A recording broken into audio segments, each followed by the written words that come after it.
Hey, it's me, the Jonathan Network, coming back with another video today. This video is going to be a recap video of the Week 1 season opener of the preseason. So it's sort of the season opener, but it sort of isn't at the same time. So let's get through recapping it. I'm sorry for being so late. Next week I will do it on Tuesday. We're just busy moving this past week again, so sorry about that. So let's get into this video and stop talking about my life.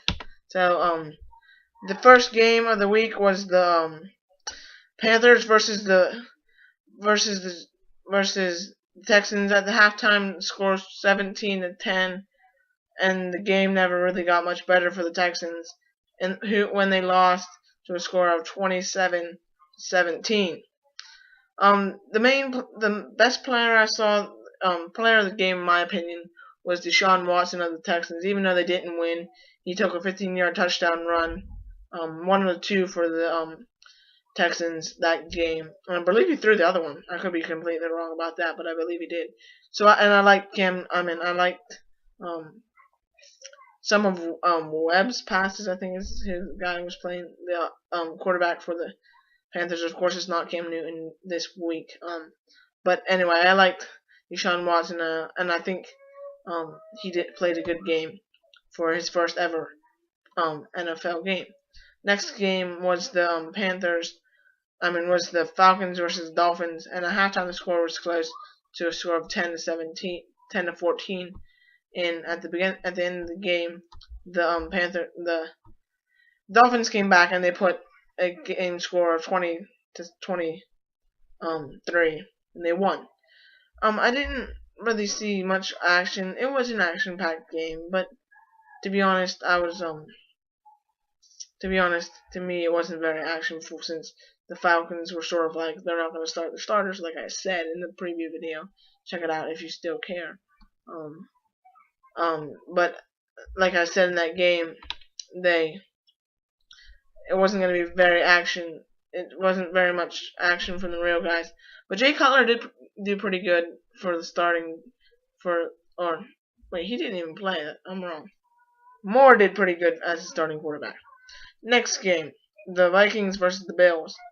This was a sort of, once again, another boring game because score at halftime was just 3-3, and at the end of the game, the Vikings did come out and put 14 on them in the third quarter, and they won to a score of 17-10.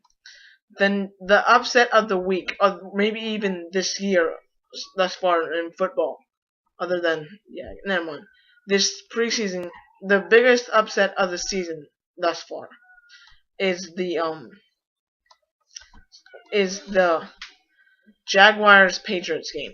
They won to a score of 24-31. Jaguars won. They put it together, and I mean it's preseason, so of course Tom Brady wasn't playing, but Jimmy Garoppolo isn't the man everyone said he was. Because remember that talk that he's the best, he's the guy, could he be as good as Tom Brady? The answer is no. Frankly, if you lose to the Jaguars in the preseason, you're not as good. I'm not gonna say he's trash, but he ain't very good.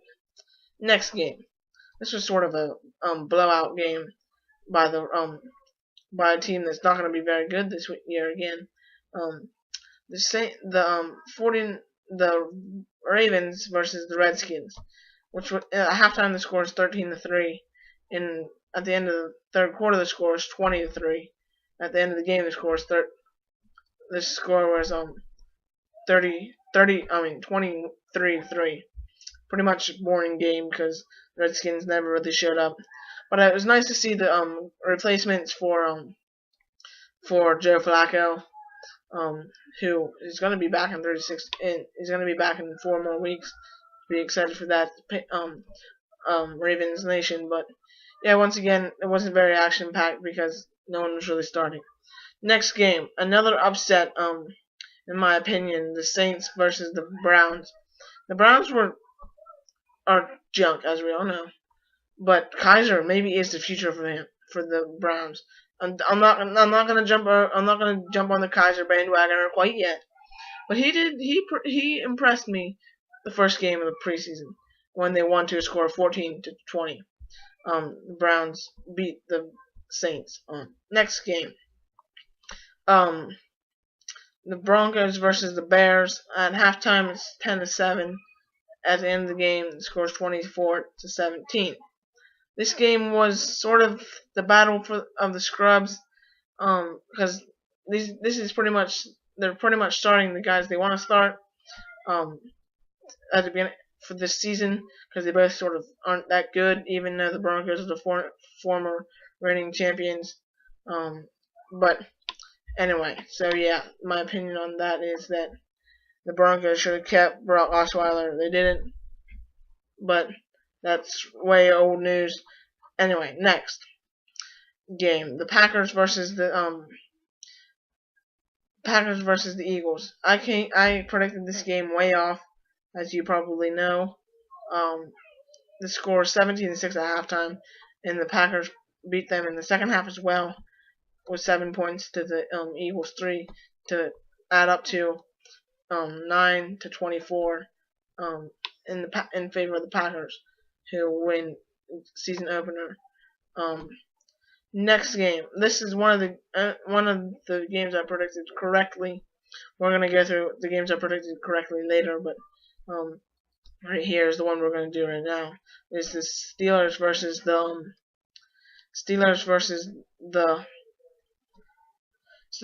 Giants. I predicted this one to a score of let me look here, 24-21. It's off to the final score is 20-12, and so of course Joshua Bubbs really did a rough job, but somehow ended up getting them the win. So I guess he impresses me. Next game, the Buccaneers versus the Bengals. This game I watched pretty much all but the fourth quarter, which was sort of sort of a boring game, so I left, and then stuff started to happen when the Bengals put stuff together. The only big news in this game was that their kicker, for the Buccaneers, was released because he missed a field goal, which set the game from 13-23 to 12-23. So that's the story on that game. That's the biggest story, that they released their second string kicker, or I'm not even sure they're battling for position. Of course, he lost now. So the next game is the 49ers versus the Chiefs. The 49ers put stuff together once again, sort of the battle of the scrubs. For both these teams, sort of kind of suck. And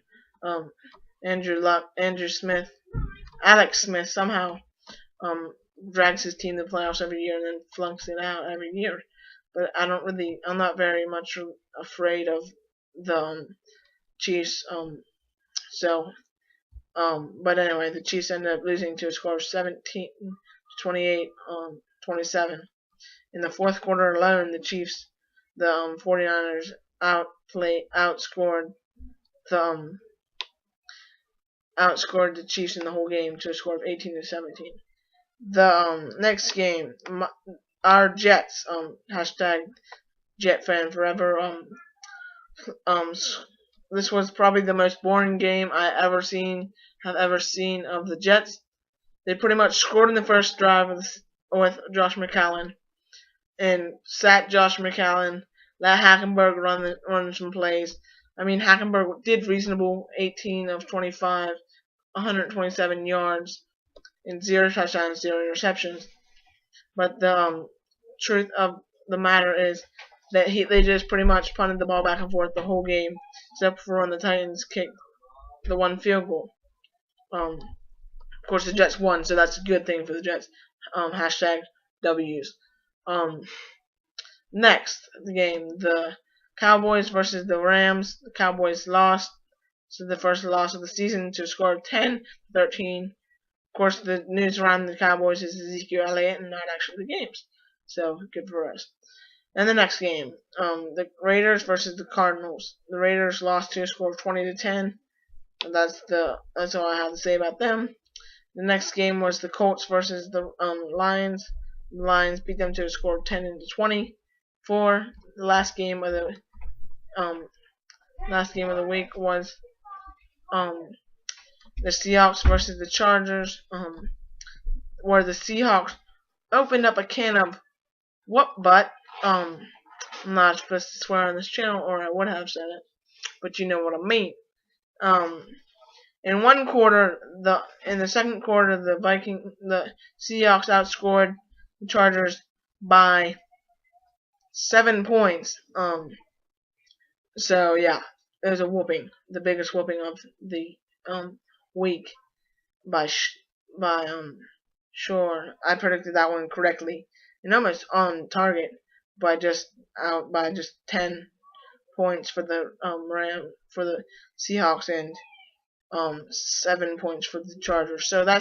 So now we're gonna relook over these games, or we're not going to, I guess. I'm just gonna tell you my record for this week. I went 7 of 9, 7 and 9, 7 wins, 7 correct, 9 wrong. If you're going along with me, comment in the comment section. Tell me how many you got right. And on the season, my preseason record is 8 and 9, since I got the Hall of Fame game predicted correctly. So that's the video. If you like the video, make sure to hit the like button. For more like this, hit the subscribe button. Season is coming around. I'll be making videos all season long. Please subscribe. Have a nice day, and God bless you all.